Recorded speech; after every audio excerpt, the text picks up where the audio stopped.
Jadi terdapat teorem Pythagoras ni di Mesir, Babylon dan China sejak abad ke-20 sebelum Masihi. Penggunaannya meluas di dengan negara yang berbeza. Okey, itu sebuah sedikit tentang teorem Pythagoras. Kita tengok untuk pengenalan. Teorem Pythagoras menyatakan bahawa dalam segitiga bersudut tegak, kuasa dua hipotenus iaitu sisi terpanjang adalah sama dengan hasil tambah kuasa dua kaki. The Pythagorean theorem states that in a right angle triangle, the square of the hypotenuse, the longest sides, is equal to the sum of squares of the legs.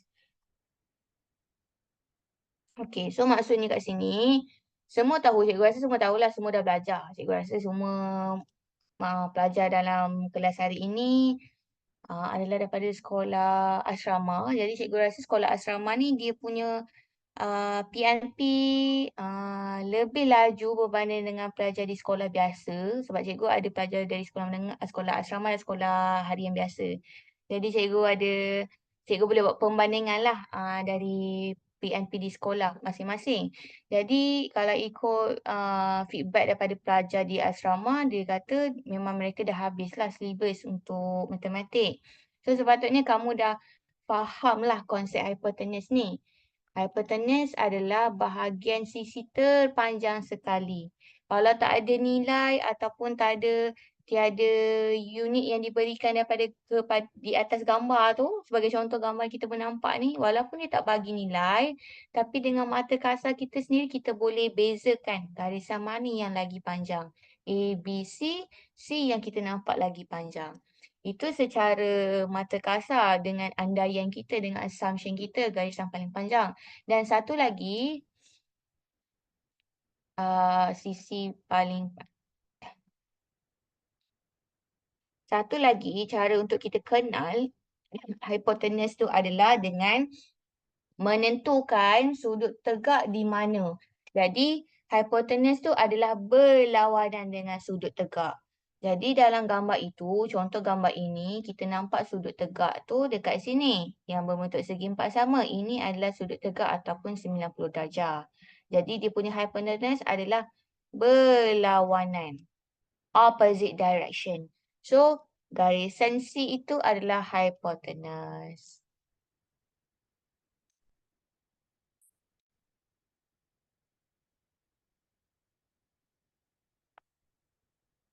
Okay, jadi ada dua cara untuk kita kenal pasti garisan hipotenus tu di mana. Yang pertama sisi paling panjang, yang kedua berlawanan dengan sudut tegak. Sebab kadang-kadang kita mendapat soalan untuk segitiga sama kaki ataupun sama sisi. Maksudnya ada segitiga, jadi setiap sisi ketiga sisi tu mempunyai nilai yang sama. Mungkin dia bagi sini 2 cm, sini 2 cm, sini 2 cm. Kita tak boleh nak fikirkan hipotenus tu dekat mana. Hipotenus kat mana kan? So, kita boleh nyatakan kat sini adalah sudut tegak. Jadi, berlawanan dia adalah garisan yang menyengit itu. Sendeng, garisan sendeng. Nama dia sendeng. Kalau macam ini dalam bahasa matematik, dalam bahasa matematik itu kita panggil sebagai garisan sendeng. Tapi bahasa pasar, bahasa yang mudah kita faham adalah garisan sengit, garisan tidak tegak. Maksud macam itulah. Okey, jadi untuk mendapatkan nilai hipotenus ataupun nilai C, kita kena tambahkan jumlah hasil kuasa 2 untuk kaki A dan kaki B. Ataupun kaki B dan kaki A. Kaki B tu selalunya kita namakan dia sebagai panjang. A tu kita selalu namakan sebagai lebar ataupun tinggi. Mana-mana boleh, lebar dan tinggi benda yang sama. Jadi kita tambahkan hasil kuasa 2 A dan B itu, kemudian barulah kita dapat nilai C kuasa 2. Tapi hypotenuse ni bukan C kuasa 2, dia hanyalah C.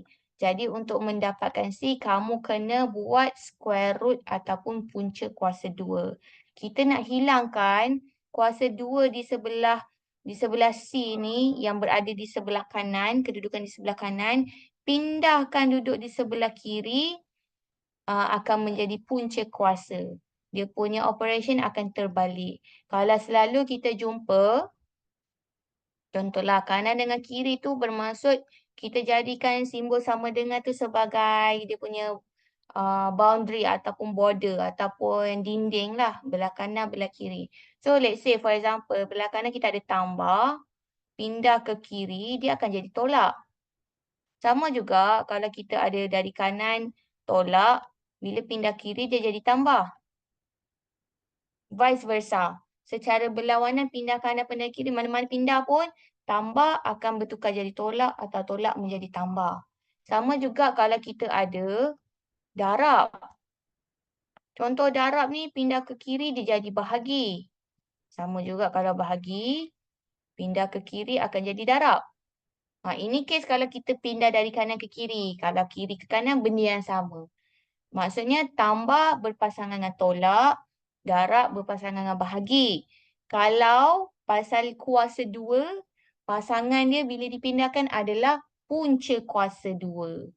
Kalau kuasa 3, kita pindah ke kiri jadilah punca kuasa 3 dan seterusnya. Kuasa dia punya best friend, dia punya pasangan adalah punca kuasa. Jadi sekarang bila kita dah nak pindahkan kuasa 2 dari kanan ke kiri, salin balik yang dekat belah kiri tu, A kuasa 2 tambah B kuasa 2, punca kuasakan jumlah keseluruhan. Barulah kita dapat nilai C iaitu hypotenuse. Itu je dia punya formula ataupun tentang teorem Pythagoras.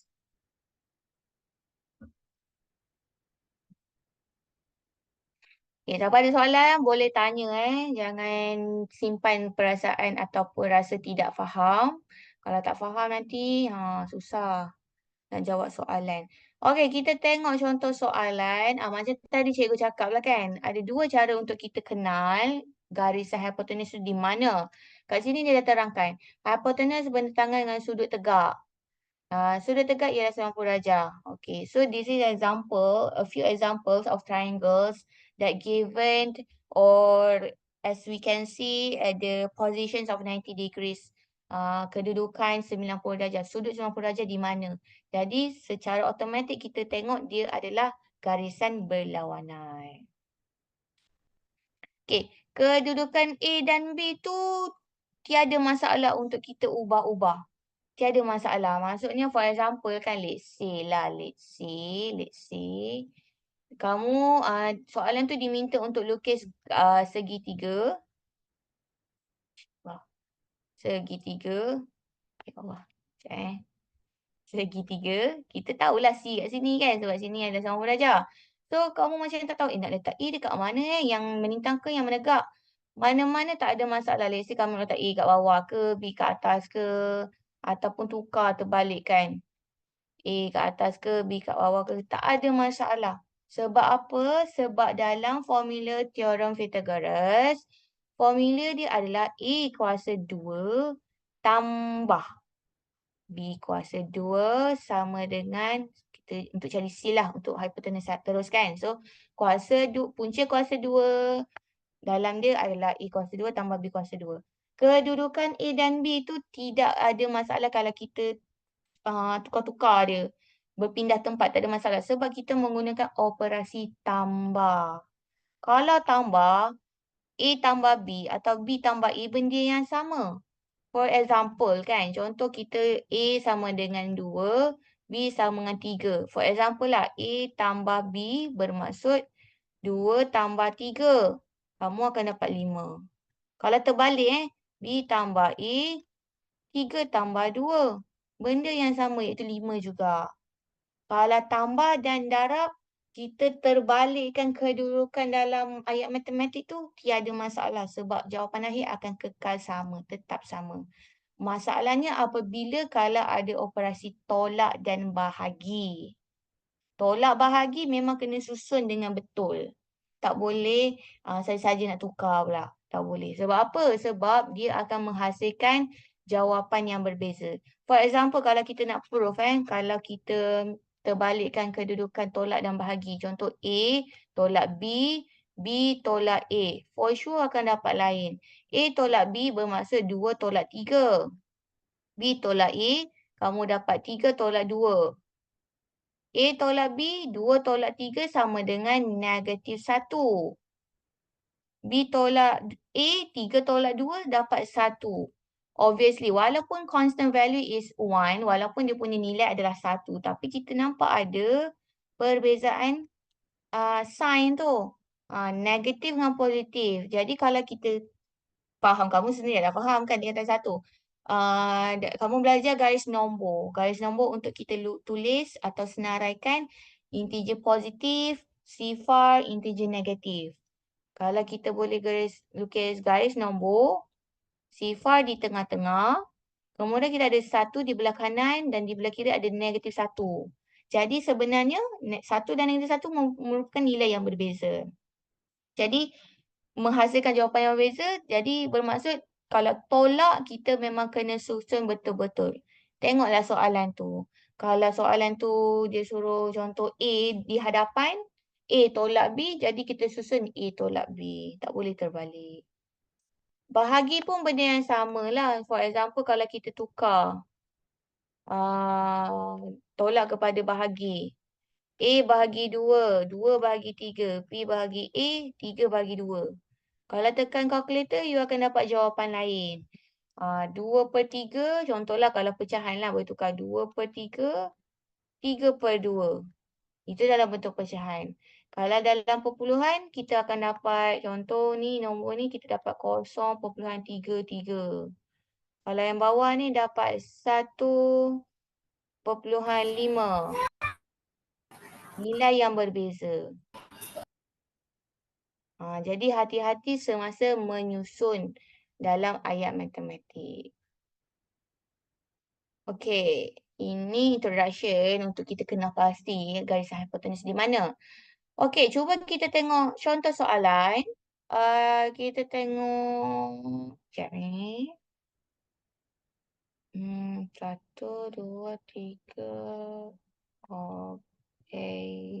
Cikgu nak tengok soalan apa yang ada. Okay, alright. Okay. Kita tengoklah soalan yang mudah dahulu untuk cikgu, untuk kita go through lah. From simplest to simple to much harder to the hardest questions. Okay, so kita tengok, for example, dua soalan dah ditunjukkan jalan kira. Kita tengok dua soalan yang tiada jalan kira lah untuk kita tentukan pengiraan dia macam mana. Okey, soalan yang kedua, tengok sahaja soalan yang nombor 2. Nombor 2 yang ini. Kita ada segitiga dan ada sudut tegak. Kita ada A sebagai 24, B sebagai 7. Jadi mencari C ataupun mencari hipotenus. Menggunakan formula yang dah ada, formula memang fix. Formula memang tetap. Okey, jadi kita boleh gunakan A. Kalau kamu nak ikut step macam ni, boleh, tak ada masalah. Tapi let's say kamu dah memang dah mahir dalam teorem Pythagoras ni, kamu dah gunakan formula macam ni. Contoh kamu terus buatkan punca kuasa 2, A kuasa 2 tambah B kuasa 2 sama dengan C. Buat satu formula itu, kiranya kamu dah simplify lah formula. Kamu dah pindahkan siap-siap kuasa 2 dekat C tu menjadi punca kuasa 2. So, bila buat macam ni, kiranya macam kamu dah kurang lah beberapa step pengiraan tu. So, kalau macam ni lebih cepat dan lebih laju. Sebab cikgu yakin semuanya kalau kira pun guna kalkulator kan. Masukkan sahaja dalam kalkulator memang terus boleh dapat jawapan. So, kalau kita guna macam yang cikgu tulis, punca kuasa 2, A kuasa 2 tambah B kuasa 2 sama dengan C. Masukkan sahaja nilai yang ada. Punca kuasa 2, A kita ada 24. Jadi nak selamat, kalau kita ada kuasa 2 yang kat sini kita nampak ada A dan B kan. Kalau nak mengelakkan daripada kita tersalah tulis, tersalah baca dan sebagainya, lebih sesuai kalau kita letak kurungan. Jadi A adalah 24 kuasa 2 tutup kurungan. Ataupun kadang-kadang ada orang jenis tulis, dia kadang-kadang tulis 24 kuasa 2 tutup kurungan. Ini cuma kita nak mengasingkan saja. Bracket tu tidak membawa maksud darab. Dia hanya untuk mengasingkan saja. Kemudian ada juga orang, dia tulis 24 di dalam kurungan, tapi 2 dekat luar. Pun boleh. Tak ada masalah. Mana-mana boleh. Sebab dua-dua tu membawa maksud yang sama. Okay, kalau cikgu lebih suka 24 kuasa 2 di dalam satu kurungan. Kemudian tambah B pula kita ada 7 kuasa 2. Sama dengan dapat nilai C. Terus dapat jawapan C. Sebab kita nak C sahaja iaitu hypotenuse. Okey, cuba kira dan bagi tahu cikgu apa jawapan untuk C. Cikgu tak suruh congak, cikgu suruh masuk dalam kalkulator. Sebab cikgu yakin semuanya ada kalkulator. Tingkatan 1 dibenarkan membawa 625. berapa? 625. 625. Itu dah square root ke belum? Belum. Square root kan siap-siap. Cikgu nak terus lagi. 25. 25. So, dapat 25. Ada tak yang dapat jawapan lain? Selalunya kalau kamu nak semakkan nilai C tu, dia mesti tak akan lari jauh daripada nilai A dengan B. Okay, so kita nampak daripada gambar A dan B kita adalah 24 dan 24 dengan 7. So, dia tidak akan mempunyai nilai yang sangat berbeza. Betul lah. So, for example, 25 adalah just nice lah. Sebab 25 tu memang kita nampak hampir dekat dengan 24. Dia akan jadi pelik kalau tiba-tiba kamu dapat nilai ratus. Actually kalau kamu dapat nilai hujung ratus, maksudnya hujung puluh pun dah pelik. Macam contoh 80 ke 90 ke. Tu pun dah rasa pelik. So kalau kata dapat nilai C yang sangat besar, kalau nak dibandingkan A dengan B, kamu kena semak balik. Kadang-kadang pelajar, contoh dia dapat nilai ratus. Jawapan tu tak lengkap sebab dia lupa nak square rootkan jawapan tersebut. Jadi kalau dapat nilai ratus, semak balik mungkin kamu terlupa untuk punca kuasakan dia. Okey, cuba untuk soalan nombor 3 pula. Soalan nombor 3 apa? Cuba kira. Terus bagi jawapan. 41 je. 41. Ada tak yang dapat jawapan lain? C cikgu nak C terus.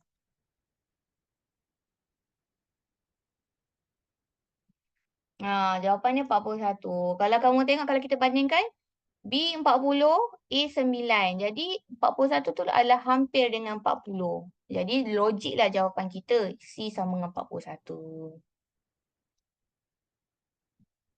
Sebab kalau matematik ni kan, memanglah kira-kira kalkulator dapat jawapan. Kalau boleh semak dan bandingkan dengan nilai yang berkaitan, kita kena semak lah. Sebab kadang-kadang kita tekan kalkulator ni menggunakan cara yang salah. Jadi boleh dapatlah jawapan yang salah. Okey, ini sama. Okey, kita tengok soalan kalau dia dah bagi nilai hypotenuse. Tapi salah satu sisi tidak diberi dan kita yang kena cari. Okey, cuba kita tengok soalan pertama ni. Nombor 1. Cuba kira dapat nilai apa untuk B. Kita nak B. 20 je. 50? 20. 20. B sama dengan 20. Okey, yang lain dapat tak jawapan? Mungkin ada yang dapat jawapan lain?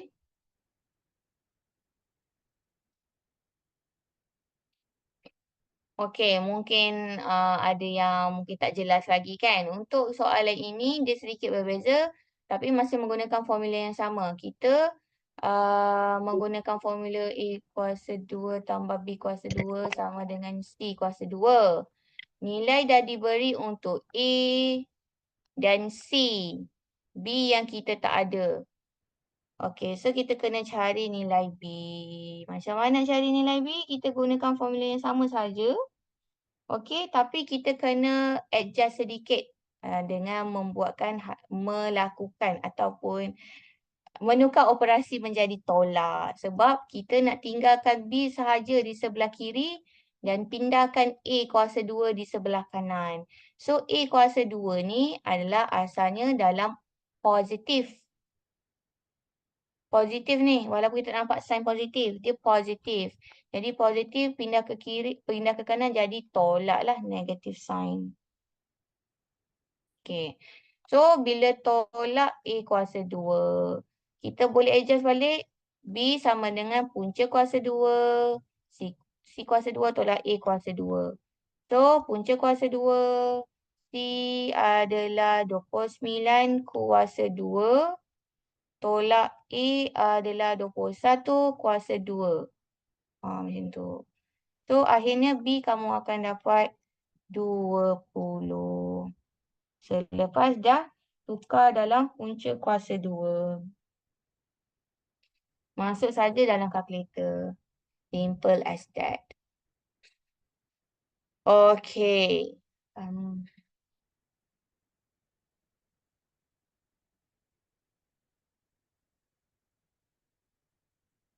Okey, ini adalah apa ni? Ini adalah gabungan 3 segitiga. Okey, ini adalah contoh soalan kalau ada gabungan dan kita kena cari hipotenus. So, di sini soalan dia dah beri semua sisi. Cuma perlu cari hipotenus pada ED saja, garisan ED. Okey, yang ini disebabkan dia dah bagi jalan kira. Cikgu rasa kita skip ini, kita terus tengok contoh soalan. Okey, ini adalah gabungan 3 segitiga juga. Kita ada pertama, kedua, ketiga. Sekejap. 1, 2, 3. Seperti mana yang dah dilukiskan semula di sebelah kanan ni 1, 2, 3. Dah lukis siap-siap dia punya segitiga tu. Okey, jadi untuk mencari hipotenus pada DC. Garisan ini yang diperlukan, yang diinginkan. Jadi, terdapat beberapa cara sebelum kamu terus dapat DC tu adalah dengan perkaitan daripada segitiga 1, 2, segitiga yang pertama dan segitiga yang kedua. Okey, cikgu bagi masa berapa minit 3 minit sebab ada 3 gambar kan. Okey, 3 minit untuk kamu selesaikan. Cikgu nakkan jawapan untuk alah, dah ada jawapan lah kat sini. Dah ada jawapan. Okey, tak apa. Cikgu bagi masa 3 minit untuk kamu buat dan semak jawapan. Dapat tak AE sama dengan 20? DB ataupun BD sama dengan 24. CD sama dengan 20.17. Cikgu bagi 3 minit untuk kamu buat dan buktikan dapat ke tidak.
Siap.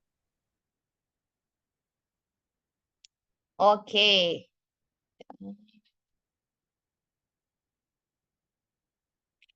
Alright, so dapat tak jawapan sama seperti yang diberi jawapan di situ? Okay, AE, BD, CD. So, eventually kamu kena cari AE dulu, kemudian kena cari BD, barulah boleh dapat soal jawapan di CD. Sebab dia mempunyai berkongsi sisi yang sama untuk setiap tiga segitiga tersebut. Okey, kalau kita tengok secara saya laju lah kan. Okay. Kalau yang pertama, gambar pertama kita perlu cari nilai A.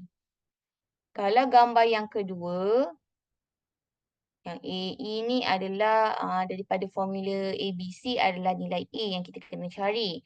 Kalau gambar yang kedua, pada garisan BD ni kita perlu cari nilai B. So, akhir sekali untuk mencari hypotenuse atau dilabelkan sebagai C, kita perlu cari sisi pada CD. Sisi pada untuk mencari A, kita perlu mencari sisi pada CD. Yes, sebab hypotenuse dia adalah 24 kat sini. Okay, jadi menggunakan formula kamu boleh dapatkan jawapan.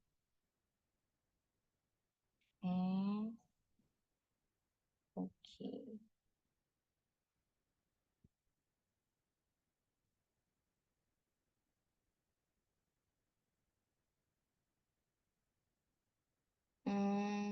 Ni apa?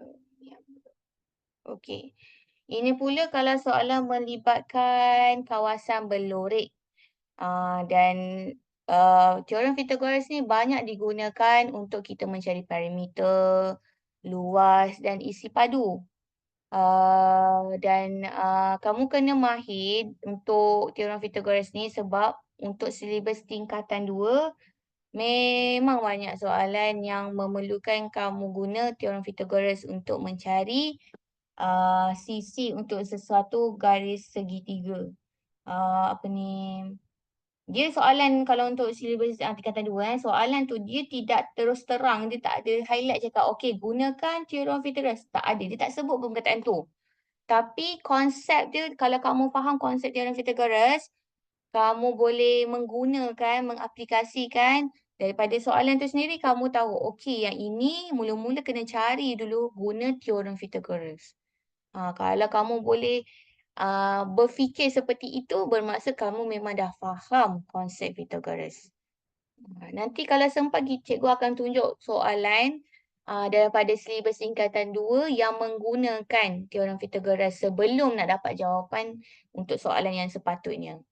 Kalau sempat nanti, cikgu rasa sempat kot. InsyaAllah lah, cikgu akan tunjuk satu soalan, contoh. Okey, ini soalan kalau nak mencari perimeter untuk kawasan berlorek. Jadi perimeter sendiri kalau ingat dia adalah ukuran lilit ataupun kesemua ukuran sisi untuk sesuatu bentuk ataupun objek. Jadi sebagai contoh kat sini dia perlukan garisan pada kawasan biru. Jadi kamu perlu cari AD, DC, CE, EB dan BA. Dan beberapa nilai sudah diberi. Ada tak dibagi? Dia hanya bagi pada EB sahaja iaitu 19. Dan juga dia dah berikan tentang nilai luas untuk segi empat sama ni. Jadi dari segi luas untuk segi empat sama kita tahu dia punya setiap panjang mempunyai setiap sisi mempunyai panjang yang sama kalau segi empat sama kan. Jadi kalau contoh DC dilabelkan sebagai M, BC sebagai M, AB pun akan dapat M, AD pun akan dapat M. Tapi disebabkan formula luas hanya perlu darabkan dua sisi sahaja, M darab M. Jadi kita boleh nyatakan M adalah 24. Bermakna 24 cm. Centimeter kan ni? Dia tak bagi unit pula. Tak ada unit sentimeter atau meter. Jadi tak perlu tulis unit.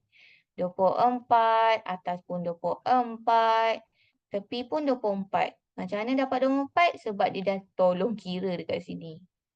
Menggunakan formula luas. Sebab luas adalah panjang darab lebar.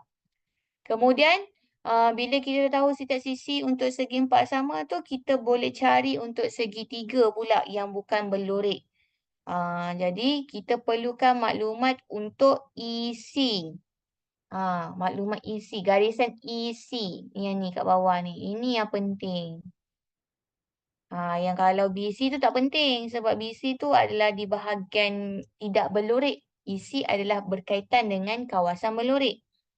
Walau bagaimanapun kita perlukan untuk mencari isi atau dilabel kat sini sebagai B.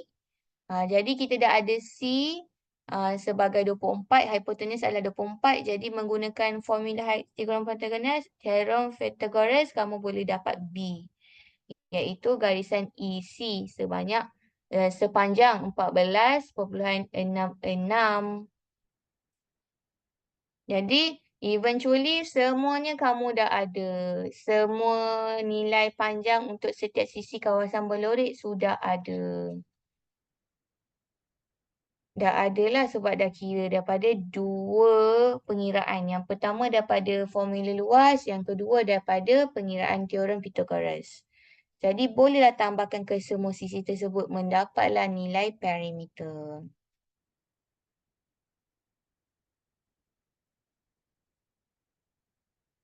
Okey. Kita cuba tengok soalan ini. Ni ada jawapan tak? Okey, tak ada jawapan. Okay, baik. Tak ada jawapan. Jap.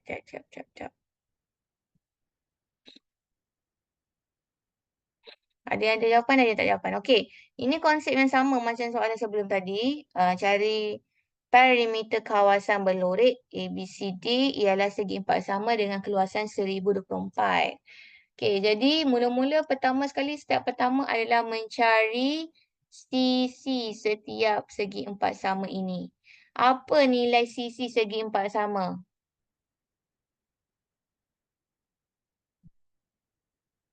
Kat sini dia dah labelkan sebagai M. Okay, so M tu nilai dia berapa? Siapa boleh beritahu? 32 cikgu. 32. 32 kita dapat macam mana? Punca kuasakan 1024. Ya, punca kuasakan 1024. Sebab formula luas adalah panjang darab lebar. Di sini dia menggantikan panjang dengan M, lebar pun dengan M. Jadi M darab M. Kalau kita permudahkan M darab M menjadi M kuasa 2. Luas diberi 1024 bersamaan dengan M kuasa 2. Jadi nak mencari nilai M sahaja, kita punca kuasa 2 1024 tu. Seperti mana yang kawan kamu kata, 32 jawapan untuk M. Okey, bagus. Kemudian kita cari untuk segitiga pula tu. Segitiga tu ada satu bahagian iaitu AE, tidak diberi jawapan. Yang perlu dicari menggunakan teorem Pythagoras. Okey, jadi AE ni adalah di bahagian B. Dalam formula kita masukkan sahaja. Contoh kalau formula asal kan, punca kuasa 2, A kuasa 2 tambah B kuasa 2 sama dengan C kuasa 2. Panjang pula. Macam tu. Sekarang nilai yang perlu dicari adalah B. Salah pula. C kuasa 2 tak adalah. Okey. Okey, yang kita nak cari adalah B. Jadi B sama dengan C. C kuasa 2 tolak A kuasa 2. Punca kuasakan dia. So, B dapat apa?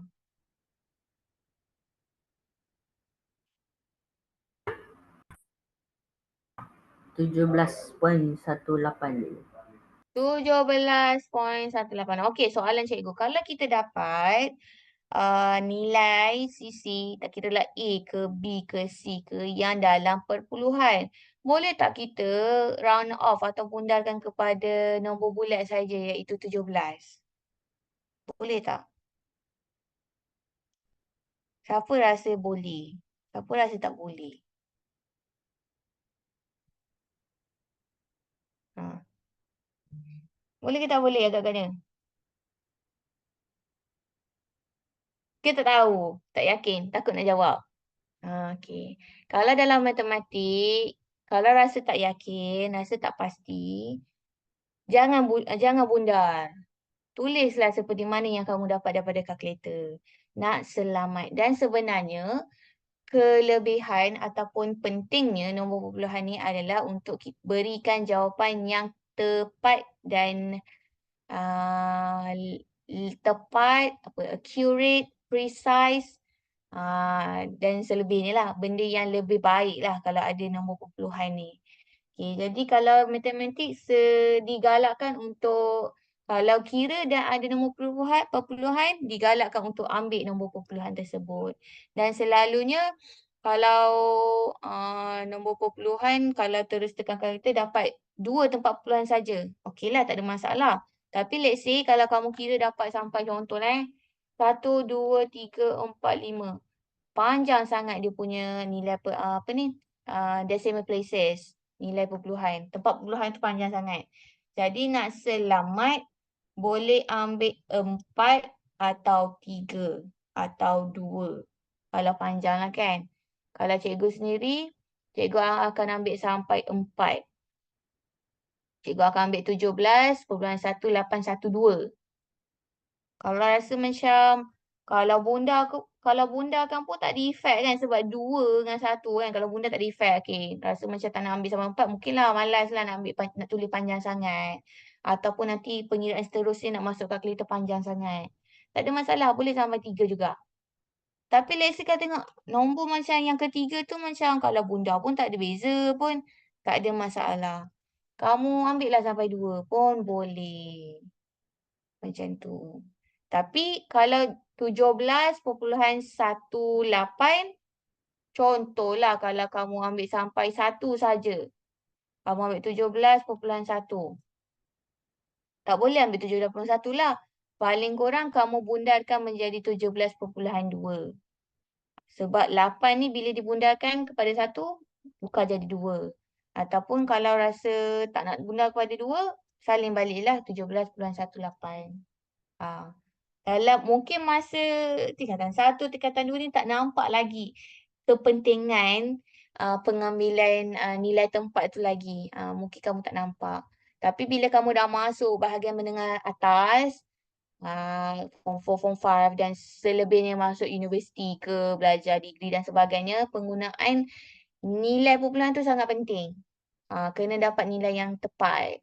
Jadi sebab cikgu sendiri dah biasa dengan 4 nilai tempat perpuluhan, jadi cikgu kalau cikgu sendiri, cikgu akan ambil sampai 2 ni lah. Sebab kadang-kadang ada pelajar tanya nak ambil sampai nombor berapa kalau tekan kita dapat banyak kan. Jadi nak selamat ambil 4 atau 3 lah. Itu saja. Kalau nak ambil sampai 2, 17.118 pun tak ada masalah untuk soalan panjang. Okey, kita dah dapat B sama dengan 17.18.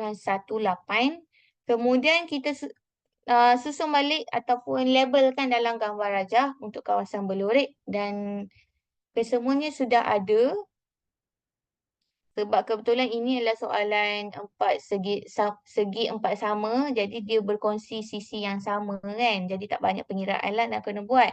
Jadi apakah perimeternya untuk kawasan berlorek? Jawapan dia apa? 140.18. 140.18? Apa? 18. 140.18. Okey. Bukan 18 be careful. Cara sebutan pun kena betul. Kalau nilai perpuluhan, belakang titik perpuluhan tu, kita kena sebut satu per satu. 140.18. Bukan 18. Sebab 18 tu nilai dia bukan 18. Nilai dia itu adalah nilai tempat untuk perpuluhan. Dia bukan nilai tempat untuk nombor bulat. Jadi sebutan lain nilai dia pun dah berbeza. Okey, jadi itulah jawapan dia. Terima kasih siapa yang dah mengira dan berikan jawapan. Okey, kita teruskan dengan bahagian seterusnya. Menentukan suatu segitiga adalah segitiga bersudut tegak. Okay, determine whether a triangle is a right angle triangle. Kita tengok di sebelah kanan dulu, informasi di sebelah kanan ni dia kata sudut tirus ialah sudut yang kurang daripada 90 darjah dan sudut cakar ialah sudut yang lebih daripada 90 tapi kurang daripada 180. Dia dalam lingkungan 91 sehingga 179 untuk cakar. In English, tirus disebut sebagai acute. So, acute is less than 90 degrees. Cakar disebut sebagai obtuse. Jadi, obtuse is more than 90 degrees. However, less than 180 degrees. Okay. Kita tengok 3 gambar aja di sini. So, yang warna merah adalah segitiga mempunyai sudut tirus, iaitu di bahagian C. Dia kata jika C kuasa 2 lebih daripada A kuasa 2 tambah B kuasa 2, maka sudut bertentangan dengan C disebut sebagai sudut tirus. Okey, konsep yang sama tapi bila C kuasa 2, nilai dia lebih daripada penambahan A kuasa 2 dan B kuasa 2, sudut bertentangan garisan C tersebut dinamakan sebagai sudut cakar ataupun obtuse. Kalau nilai C kuasa 2 sama dengan A kuasa 2 tambah B kuasa 2, maka sudut bertentangan disebut sebagai sudut tegak ataupun right angle. Jadi, dalam konsep teorem Pythagoras, kita menggunakan segitiga bersudut tegak yang warna biru tu. Sebab kita menggunakan operasi ataupun kesamaan antara C dan A tambah B. Okey, kita tengok contoh soalan. Sekejap Apa beza? Sekejap. Jangan conteng sekejap Okey, kita cuba jawab soalan. Okey, faham. Okey. So, ini adalah, kat sini kita nampak 5 soalan. 5 kan? Okey, 5 lah sebenarnya benda yang sama, 5. Okey, soalan pertama adalah contoh soalan dah diberikan pengiraan jawapan dia. Okey, setiap soalan ini diberikan satu segitiga dan lengkap dengan sisinya. Cuma kita perlu buktikan sama ada segitiga tersebut bersudut tegak ataupun bukan. Kalau bukan, kita boleh nyatakanlah sama ada di tirus, mempunyai sudut tirus ataupun mempunyai sudut cakar. If the triangle is not in a right angle triangle, we can determine whether it is for acute or obtuse. So, yang A tu dia dah bukti dengan pengiraan dengan mencari nilai C, persamaan nilai C dan A dan persamaan nilai C dengan A tambah B. Jadi, bila mana dia tengok C kuasa 2 nilai dia adalah 625.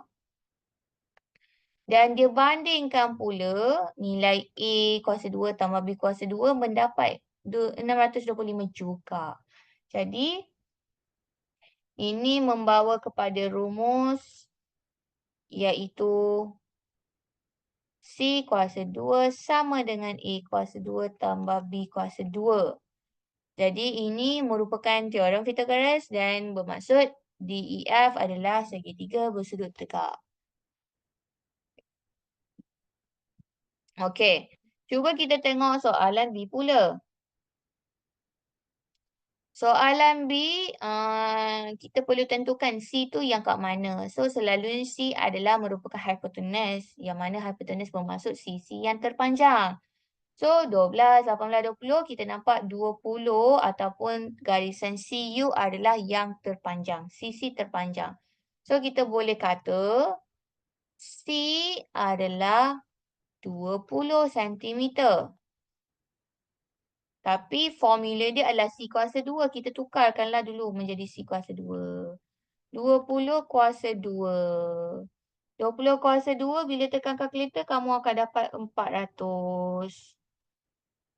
Okey. Lepas tu kita cari dulu, cari pula A kuasa 2 tambah B kuasa 2. Jadi dekat sini tak ada masalah nak letak itu di 12 atau 18. Mana-mana pun tak ada masalah sebab kita menggunakan operasi tambah. So let's say 12 cikgu labelkan sebagai A, 18 sebagai B. So 12 kuasa 2 tambah 18 kuasa 2. Kamu akan dapat berapa? Sekejap kira. Tekan kalkulator, terus tambah. Akan dapat 468. Jadi kita bandingkan antara C kuasa 2 dan E kuasa 2 tambah B kuasa 2. Di mana kita boleh buat conclusion bahawa C kuasa 2 kurang daripada A kuasa 2 tambah B kuasa 2. Jadi mengikut slide sebelum tadi, kalau mungkin ada yang tak hafal lah kan. Dari sini. Dari sini kita nampak kurang. C kuasa 2 yang kurang daripada penambahan A kuasa 2 dan B kuasa 2 membawa sudut bertentangan iaitu sudut tirus. Jadi, kita boleh tentukan di manakah sudut tirus berada. Jadi, C adalah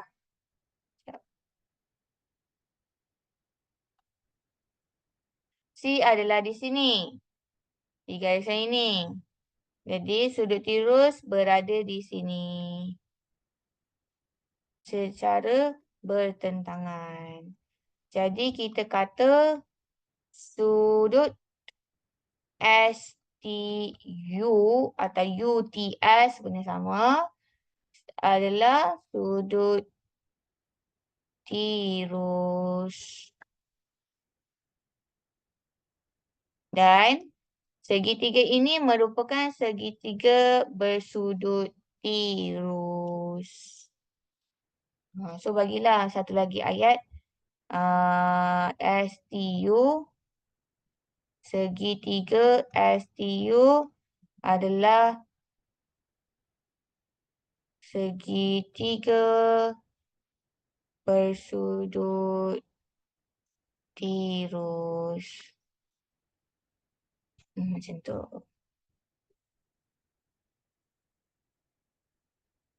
Okey.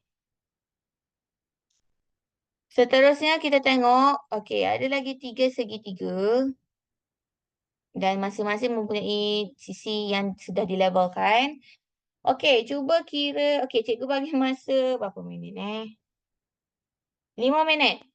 5 minit untuk dapatkan jawapan A, B, C. 3 soalan sekali dalam masa 5 minit dapatkan jawapan. Dapat jawapan maksudnya cikgu nak kamu kira. Dan kira tu kena ada nilai lah. C kuasa 2 berapa. A kuasa 2 tambah B kuasa 2 berapa. Dan konklusi dia. Katakanlah mengatakan bahawa segitiga tersebut mempunyai sudut tegak ataupun bukan. So 5 minit Pukul 11.44 cikgu akan tanya jawapan.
Okey, kalau ikut cikgu dah cukup 5 minit.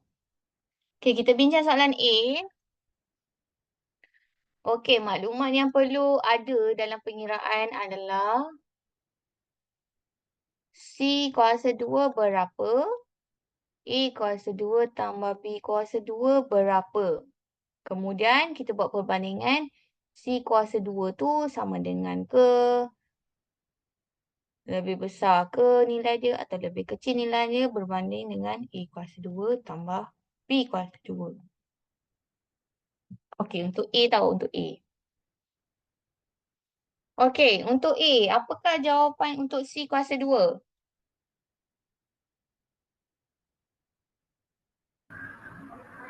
249. 249. 89 je. 289. 89. Ya, 289 ni adalah apabila 17 cm kuasa 2. 289. Okay, good. A kuasa 2 tambah B kuasa 2. Dapat 15 berapa? kuasa 15 kuasa 2 tambah 8 kuasa 2. Ha, dapat berapa? Betul dah? 225 tambah 64. Ha, sama dengan 289. 289.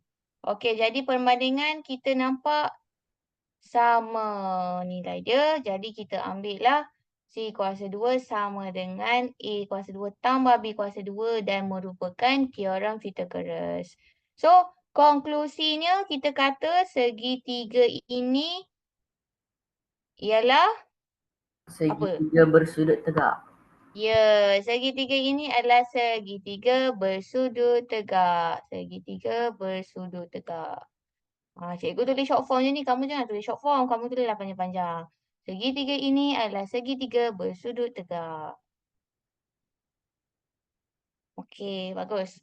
Kalau B pula. Kalau B macam mana? Apakah jawapan untuk B? C kuasa 2 dapat apa?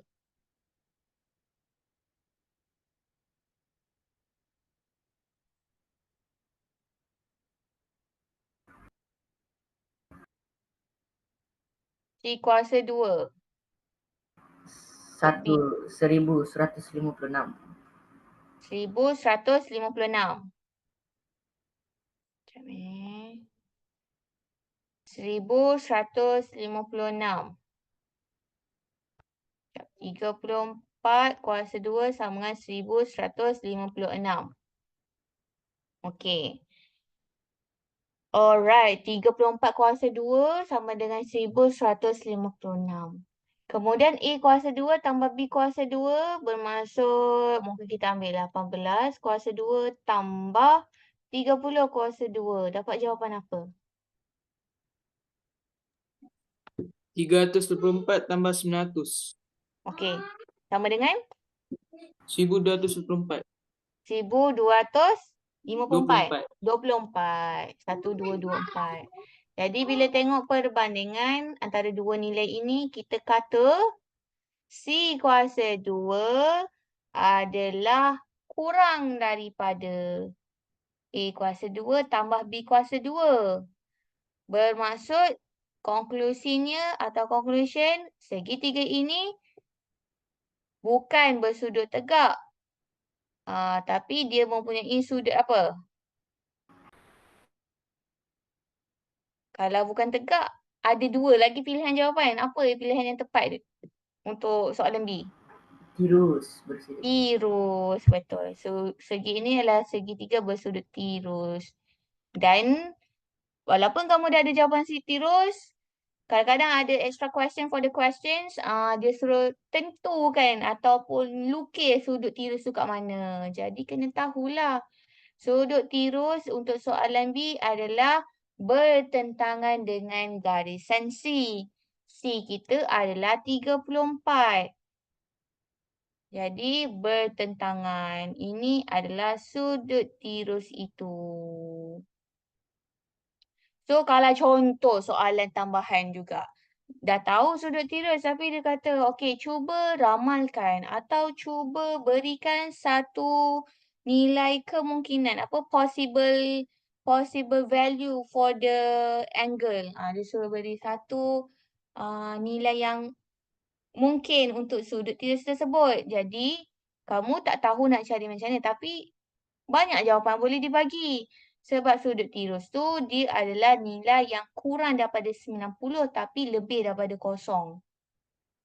So, apa-apa nilai. For example lah, kalau cikgu labelkan nilai X kan untuk nilai sudut tersebut, dia mestilah besar daripada 0 darjah Celsius tapi kurang daripada 90 darjah Celsius. Jadi, kalau let's say kamu nak letak 1 darjah, boleh. 2, boleh. Sampailah 89 darjah. Tapi, secara logik, kalau tengok saiz sudut tu, takkanlah nak letak 1 darjah kan. Takkan nak letak kecil sangat. Sebab kita nampak agak besar sudut tu. Dan hampir-hampir nak cukup 90 darjah sebenarnya. Kalau 90 darjah mungkin sikit je lagi. Macam tu kan. So, secara logik lah. Kita pun kenalah fikir logik berdasarkan gambar kan. Jadi, kita ambil lah 89 sebagai jawapan kemungkinan untuk nilai sudut tirus tersebut. Sebab kadang-kadang soalan ni dia boleh menambah-nambah. Sebab dalam soalan ni tu macam-macam dia boleh tanya. So, kamu kena get ready lah dengan jawapan. Okey, kita tengok untuk C pula. Okey, C. Cara yang sama, konsep yang sama, jalan kira yang sama. Benda yang sama je semua ni. Okey, untuk soalan C, apakah nilai C kuasa 2? 1,600. 1,600 itu selepas 40 kuasa 2. 1,600 1,600, ya betul. Kalau A kuasa 2 tambah B kuasa 2. Selepas 32 kuasa 2 tambah 24 kuasa 2.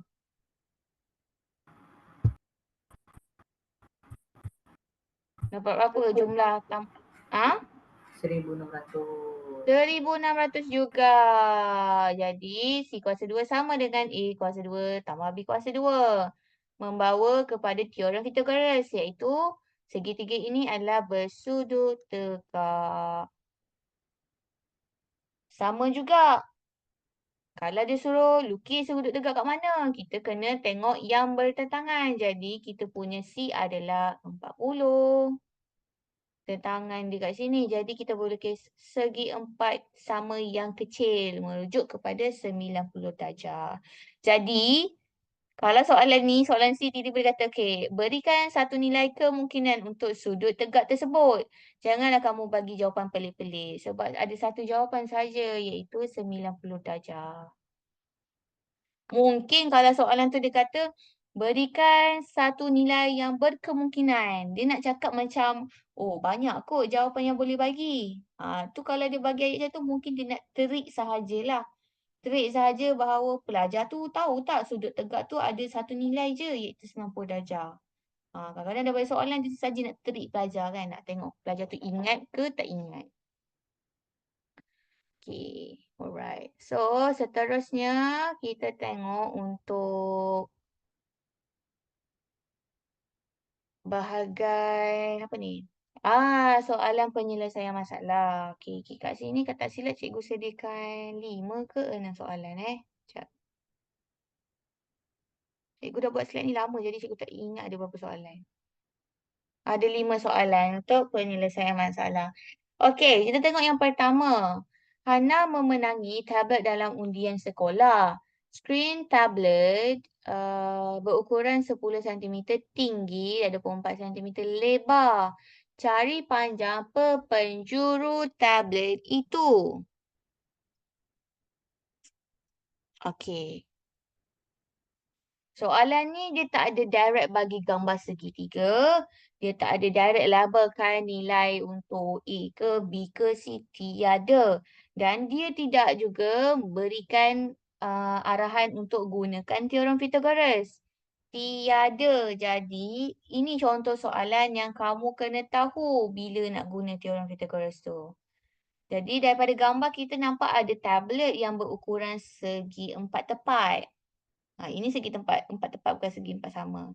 So, dari segi empat tepat ni, kita boleh hasilkan dua bahagian segitiga yang sama saiz. Jadi, disebabkan dia kata kan, perpenjuru. Perpenjuru tu bermaksud, ataupun in English dia kata diagonal. Perpenjuru in English kita panggil diagonal. So, perpenjuru tu bermaksud garisan di tengah-tengah secara melintang untuk segi empat tepat. Macam ini. Penjuru ke penjuru. Perpenjuru tu maksudnya satu garisan dari satu penjuru ke satu penjuru yang lain. Ataupun kalau tak biasa dengan perkataan penjuru, penjuru tu biasa kita gunakan perkataan bucu. Atau in English tak biasa dengan diagonal. Diagonal. Biasa mungkin dengan perkataan vertex. Basically benda yang sama. Cumanya penjuru adalah point lah macam titik. Bucu pun macam point dan titik. Tapi panjang perpenjuru adalah satu garisan yang menghubungkan penjuru, dua penjuru tu. Sama jugalah kalau length of diagonal. Diagonal tu atau vertex adalah dia punya point sahaja. Length of diagonal kita kena sambungkan kedua-dua diagonal of vertex tu. So, boleh dari tablet ni ada dua garisan perpenjuru lah. Sama ada you lukis macam tu ataupun dari atas ke bawah. Benda yang sama. Ada dua garisan. Tapi kat sini, kalau nak cari, sebab ini adalah segi empat tepat. Jadi garisan perpenjuru sini adalah sama. Kalau ini contoh yang pertama tadi cikgu lukis, kamu kira kamu dapat, contohlah panjang dia berapa? 10. So kalau kamu lukis, satu lagi ni pun dia akan dapat panjang perpenjuru yang sama iaitu 10. Sebab kita boleh bahagikan dua bahagian segitiga yang sama besar. Di mana kita boleh nampak kita boleh menghasilkan dua segitiga dari sini. Kita ambil satu sahajalah. Kita boleh lakarkan satu segitiga sahaja daripada gambar ini. Okey, jadi kalau kita boleh lukis macam ni. Macam ni. Macam ni. Sekejap. Macam ni. Macam ni.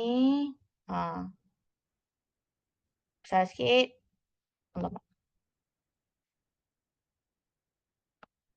Okey, lebih kuranglah harapnya kamu faham. Segitiga ni cikgu lukis daripada setengah daripada tablet ini. Anggaplah lukisan dua tu adalah sama. Okey, tak apa. Lukisan ni tak perlu tepat lah sebab kita hanya nak jadikan dia sebagai rujukan kita je untuk kita faham soalan ni. Jadi cikgu nasihatkan lagi sekali, kalau soalan macam ini, soalan penyelesaian masalah, tolong pertama sekali lukis ataupun senaraikan maklumat yang dia dah beri. Okey, so dekat sini dia kata skrin tablet berukuran 10 cm tinggi. Jadi dekat sini kita ada 10 cm dan 24 cm lebar. Sini adalah lebar. Jadi dia tak gunakan perkataan panjang, tinggi dan lebar saja. Tapi dari situ cikgu yakin semuanya boleh faham nak tentukan kedudukan kat mana. Okey, dan sekali lagi cikgu kata kalau dalam teorem Pythagoras pun sebenarnya lebar tinggi kalau kita tukar-tukar pun tak ada masalah sebab dalam formula dia menggunakan operasi tambah. Jadi tak ada perbezaan dalam jawapan akhir. Ya? Saya boleh minta kebenaran atau tak keluar? Saya ada urusan keluarga. Boleh, tak ada masalah. Terima kasih, Cikgu. Sama.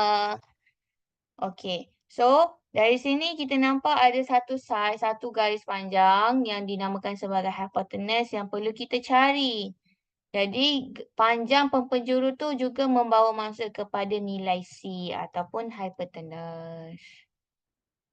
Okey, cuba cari panjang perpenjuru tablet itu. Apa jawapan dia?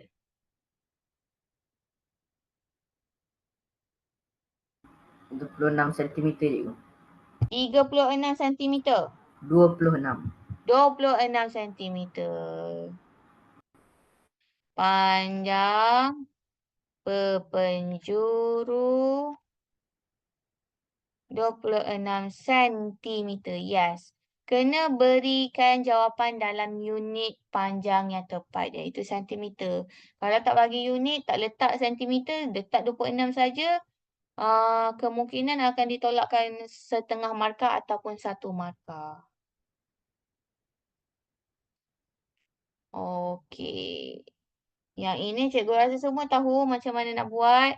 A kuasa 2 tambah B kuasa 2 square rootkan dia dan mendapat nilai C. So A tu letak saja, mungkin nak letak 10. B tu nak letak 24. Gunakan kalkulator, masukkan saja nilai ini dan kamu akan dapat 26. Macam cikgu kata tadi, nak semak balik betul ke jawapan C tu 26. Kita compare kan dengan nilai 24 dengan 10. Kita dapat 26. Jadi nilai 26 tu dekat dengan 24. Jadi itu adalah jawapan yang secara logik ni logik lah. Diterima lah. Tak jauh sangat nilai dia. Okey, seterusnya. Ini lebih mudah sebab berdasarkan gambar kita dah nampak dah segitiga. Din membuat sandwich sepanjang 4 cm dan tinggi 6 cm. Abangnya meminta separuh daripadanya. Jadi jika dia memotong sandwich itu separuh, berapakah panjang penjuru sandwich itu? Apakah jawapannya?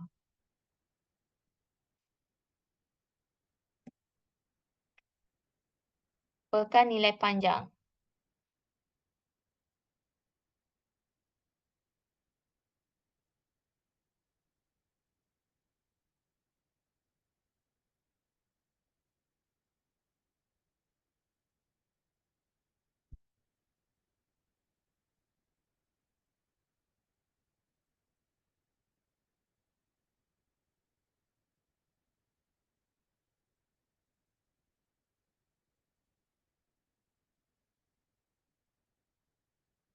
Dekat soalan ni cikgu labelkan, cikgu gantikan C menjadi P. Sebab P tu merujuk kepada panjang. Nak letak C pun boleh, tak ada masalah. Tapi cikgu suka menggantikan sesuatu terms tu berdasarkan soalan. Sebab soalan ni cakap pasal panjang, jadi cikgu gantikanlah dengan huruf P. Itu panjang. Okay, so panjang penjuru tu dapat berapa?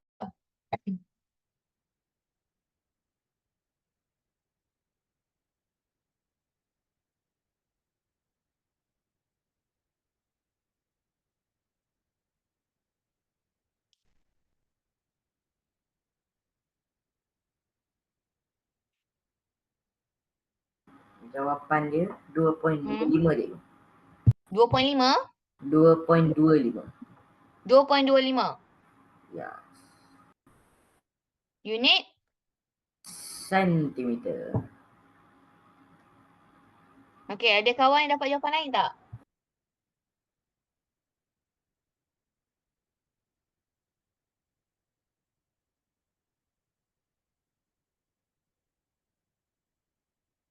Ada yang tak dapat jawapan lain. Okey, sebab apa? Sebab kalau kita nak mencari hypotenuse, sekarang kan P tu sama dengan hypotenuse kan?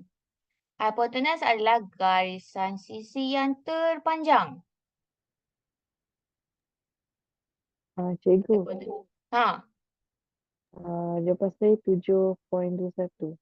7.21. Ya.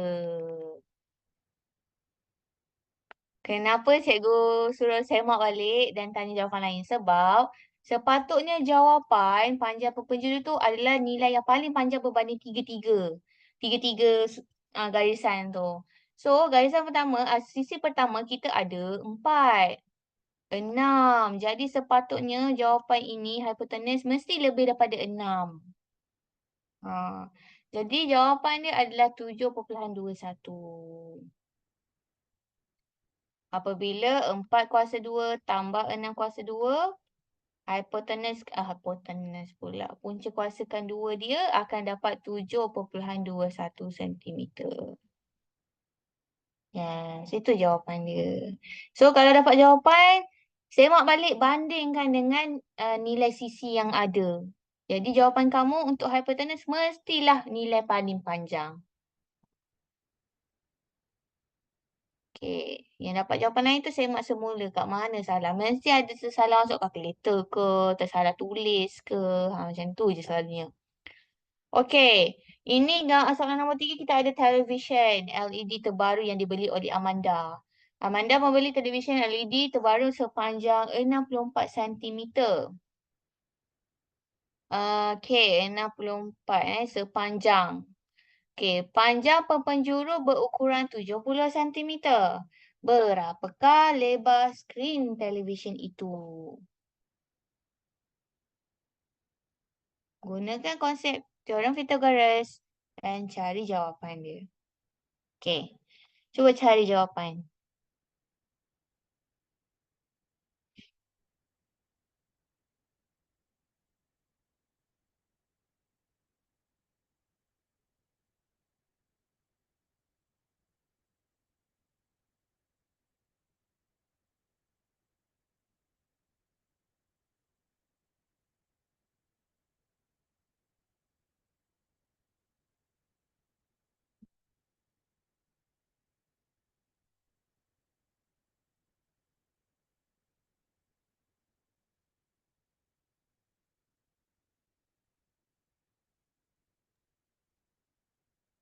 Cikgu, 28.35 ke? 28.35 untuk lebar. Haa.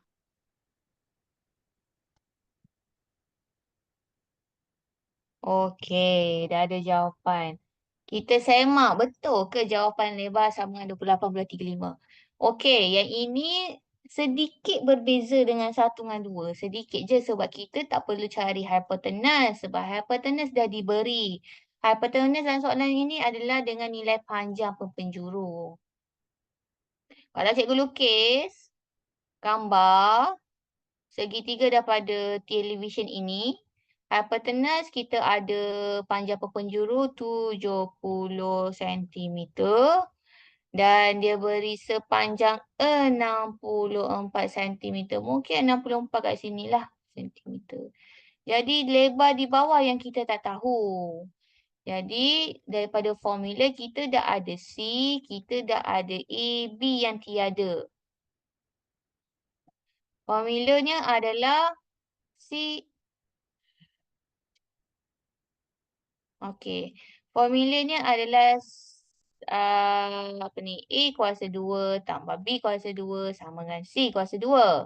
Kita hanya perlu cari B. Jadi C kuasa 2 tolak A kuasa 2 square rootkan dia. Punca kuasakan dia. B yang tak ada yang kita nak cari. C kita ada 70 kuasa 2 tolak A kita ada 64 kuasa 2 dan punca kuasa 2.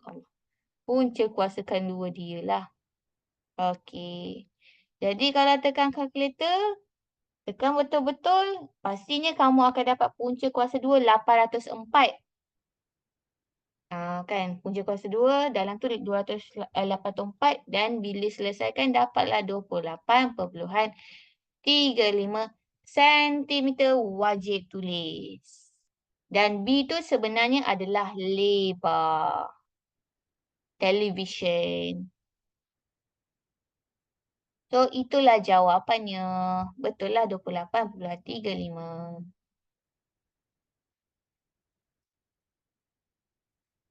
Okey. Kita tengok.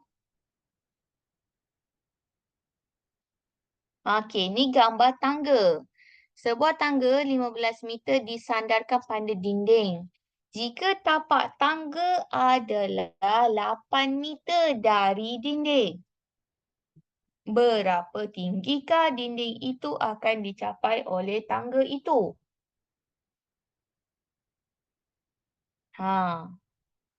Ni dah dibantu dengan gambar tapi kamu kena macam buat adjustment sikit pada gambar tersebut. Okey, cuba kira.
Okey.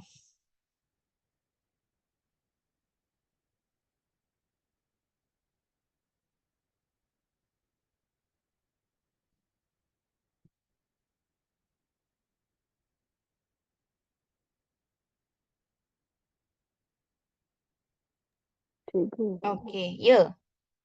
17. 17. Ya, ada juga yang bagi jawapan 17. Seorang lagi. Okey, ya. 17 apa? 17 je? cm. Sentimeter. Okey, jawapan 17 sentimeter. Okey, kita semak Okey, kat sini kita nampak seorang perempuan dengan tangga je. Kita tak nampak dinding. Tapi dinding selalunya memang tegak lah kan. Takkan dinding tu sengit. Memang apa-apa dinding selalu dia tegak sahaja. Jadi, kita boleh lukis satu garisan tegak merujuk kepada dinding dan di bawah tu kita nampak ada jarak di antara tangga dan juga dinding. Jarak base lah, jarak di bawah. Okey, ada kawan juga bagi jawapan 12.5 cm. Okey, jap.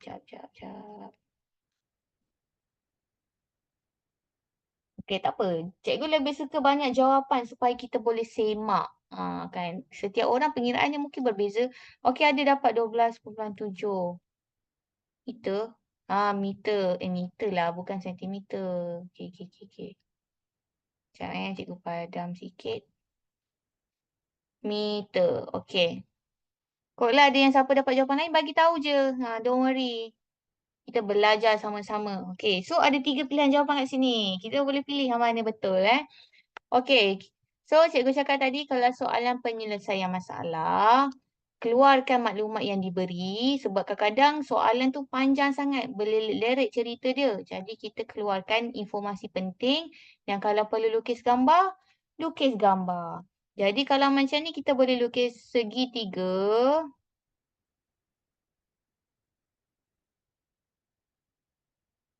Okey, macam ni Alright. So, sebuah tangga disandarkan pada dinding. Jadi, yang tangga tu adalah garisan sandeng ataupun dalam bahasa hypotenuse, dalam bahasa teorem Pythagoras adalah hypotenuse. So, kat sinilah 15 meter. Kemudian, tapak tangga adalah 8 meter dari dinding. Jadi, lebar dia adalah 8 meter. Kita kena cari tinggi segitiga ini. Okey. So, menggunakan teorem Pythagoras, kita dah ada C, kita dah ada A tapi B tak ada. Okey, A. Alamak, gelapnya warna dia. Okey, jap. A kuasa 2 tambah B kuasa 2 sama dengan C kuasa 2. Kita nak cari B sahaja. Anggaplah ini adalah B. Okey. Lepas tu, kita susunlah balik. C kuasa 2 tolak A kuasa 2. Punca kuasakan dia. C adalah 15 kuasa 2 tolak A adalah 8. 8 kuasa 2.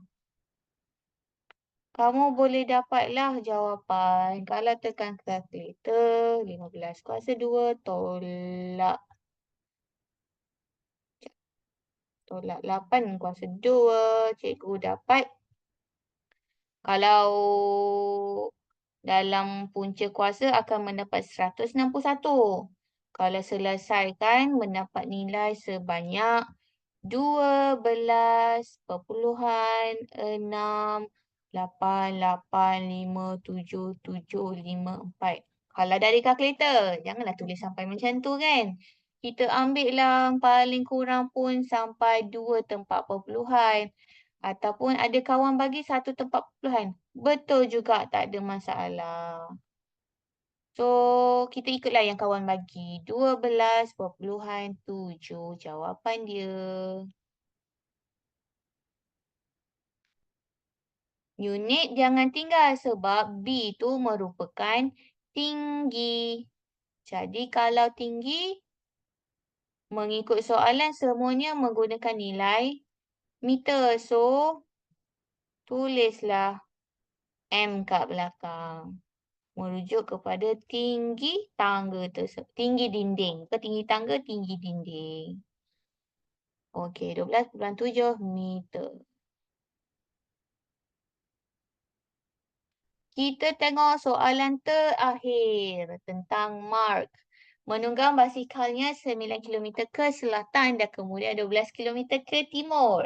Sejauh mana dia dari titik permulaannya? Cuba kirakan jawapan. Okey, kat sini mungkin cikgu perlu bantu dari segi arah kan. Kadang-kadang kamu tak ingat. Tapi cikgu rasa benda ni, cikgu tak pastilah geografi ada belajar ke tak. Cikgu tak ajar geografi, jadi cikgu tak pastilah tentang geografi. Okey, kita tengok kat sini dia menggunakan perkataan selatan, timur. Jadi secara asas, kita tahu ada 4 arah. 4 arah yang basic. Atas adalah utara, bawahnya adalah barat. Kanan adalah timur, di belah kiri adalah selatan. Okey, jadi dia kata Mak menunggang basikannya 9 km ke selatan. Dan kemudian 12 km ke timur. Sejauh mana dia dari titik permulaan dia. Okey, jadi kita boleh lukis. Katakan ini adalah titik permulaan, origin ataupun titik asalan. Tempat dia bermula. Okey, letak satu tempat dia bermula. Lepas tu, mula-mula dia naik bertunggang basikal 9 km ke selatan. Utara, timur, selatan, barat. Salah lah. Cikgu salah. Cikgu salah label. Sorry ya. Memang salah apa kompas tu. Cikgu baru perasan. Okey, utara lawan dia barat kan. Salah sekejap. Sorry, dah lama tak guna. Okey, utara lawan dia selatan. Timur lawan dia barat. Okey. Alright. Terima kasih yang tolong tegur Terima kasih. Maksudnya ada yang ingatlah benda tu. Okey. So, dia kata pertama sekali dari origin, dari titik asalan, dia menunggang basikal ke selatan. Maksudnya dia akan turun ke bawah. Buatlah anak panah turun ke bawah. Jarak sebanyak 9 km. Kemudian dari selatan tu, selatan. Dari selatan dia pergi pula timur. Dia naiklah ke sini. Timur. Berapa jauhnya? 12 km. Jadi, kita perlu mencari jarak dari titik asalan ke timur tu. Walaupun dia dah pergi selatan dulu baru dia ke timur. Apa dia? So, kita nampak kat sini, 12 sebenarnya hypotenuse. 9 tu adalah A. Kita label A lah kan. Yang kita nak cari adalah B. Jadi kalau ikut pengiraan, A kuasa 2 tambah B kuasa 2 sama dengan C kuasa 2. Kita nak cari B sahaja. C kita ada 12 kuasa 2 tolak A iaitu 9. 9 kuasa 2 square rootkan dia. Sepatutnya kamu kena dapat dalam punca kuasa 2 adalah 63. Betul tak? 12 kuasa 2 tolak 9 kuasa 2. Yelah, ataupun kalau tekan kalkulator ada yang dapat 3 punca kuasa 7. Ada juga dapat macam ni. Benda yang sama. Ataupun kalau selesaikan mendapat 7.94. 7.9 ataupun 7.94. Lebih kurang lah, betul lah tu. Okey, unit adalah kilometer. Jadi itu jawapannya dari titik permulaan hingga ke timur dia melalui jarak melalui 7.94 km. Maksudnya kalau dia buat shortcut lah. Kalau dia dari titik permulaan terus pergi timur. 7.94. Tapi sebab dia lalu selatan dulu baru ke timur, jadi jarak dia lebih jauh lah. Itu saja. Soalan ini dia ada penambahan dari segi melukis kompas. Kalau kamu tak ingat direction, kompas macam cikgu mula awal tadi, memang salah lah jawapan kamu.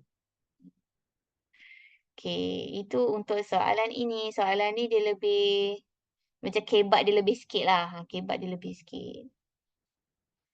Okey, jadi itu je soalan untuk teorem Pythagoras. Jadi itu bermaksud tamatlah kita punya kelas hari ini. Jadi bermaknanya ini adalah, bukan ini adalah lah, bermaksud kita dah habis mengulang kaji silibus matematik walaupun kita mula daripada tajuk 10 saja. Jadi 10, 11, 12, 13 cikgu harap kamu ni mungkin bukan 100% tapi sedikit sebanyak kamu dapatlah input dan lebih faham lah daripada sebelum ini dan dapat gunakan apa-apa yang cikgu berikan, maklumat ke ataupun pengajaran dengan berguna dan dapat membantu kamu untuk menjawab peperiksaan dan seterusnya lah. Okey. Jadi sebelum kita bersurai ada soalan ataupun ada apa-apa nak tanya?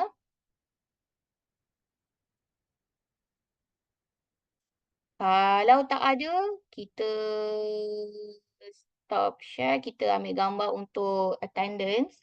Jadi ini adalah hari kelas terakhir untuk tingkatan 1. Jadi cikgu, apa pun cikgu nak minta maaf lah kalau ada kekurangan, kalau ada salah silap, salah tercakap dan apa-apa yang salah, cikgu minta maaf dan harap halal saja. Okay, kalau ada rezeki kita jumpa pada waktu lain lah insya-Allah. Sebab cikgu rasa semua ni bukan pelajar cikgu. Okay. Alright. So, semua kalau boleh tolong buka kamera. Kita nak ambil attendance.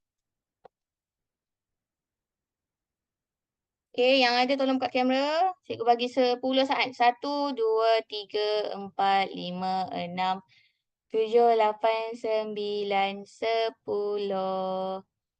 Okay. Cepat. Cepat. Pantas dan tuntas.